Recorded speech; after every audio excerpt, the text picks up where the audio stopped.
Hey, it's Sarah with Loaves and Dishes, and in today's video, I'm going to be showing you how to make this super delicious bacon ranch pasta salad. So I'm going to make the kind of dressing first. It's essentially just ranch dressing that we're making. I'm adding in about a cup of mayonnaise, and I'm not measuring this. You can just kind of eyeball it. It's not that serious. And then I'm going to add 1 pack of Hidden Valley Ranch and a cup of milk. I didn't have milk, so I used heavy cream. It worked just fine. And then I'm going to use some salt and some pepper as well. And then I'm going to give that a mix with my tiny whisk. I bought this pack of whisks on Amazon. It was like a 4-pack, and I love this tiny whisk. When I got it, I was like, what would I ever use a tiny whisk for? But I use it all the time. It's so great. It just comes in handy. I don't, it's just a small whisk.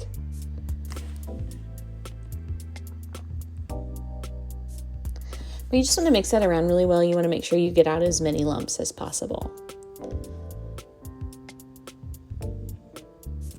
And then you're gonna grate 1 carrot in. I didn't get carrots, I got baby carrots. So this was kind of painful. If you're using the baby carrots, it was like 5 baby carrots equals 1 small carrot. I used what I had, so. But it came out to like about a 1/4 cup of grated carrot. And if you wanted to get the shredded carrot, you could. So then I added about 3 tablespoons of diced onions and a 1/4 cup of peas.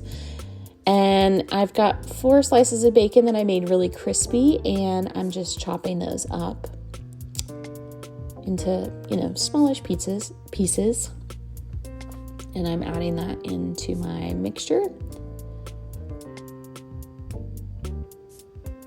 And then I've got 1/2 pound of cooked pasta, and 1/2 pound is just about half the box. And I use bow tie pasta. You could use whatever kind of pasta you wanted to. You just want to make sure that that's cooked to your liking. I like mine al dente, which means it just has a little bit of chew.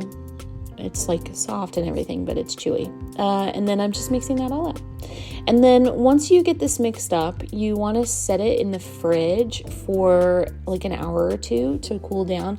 Ideally, you'd want to do this like overnight. But there it is. It's absolutely delicious. My husband loved it. He's been taking it for lunches. So if you want to see more, be sure to check out Loaves and Dishes. And thanks for watching.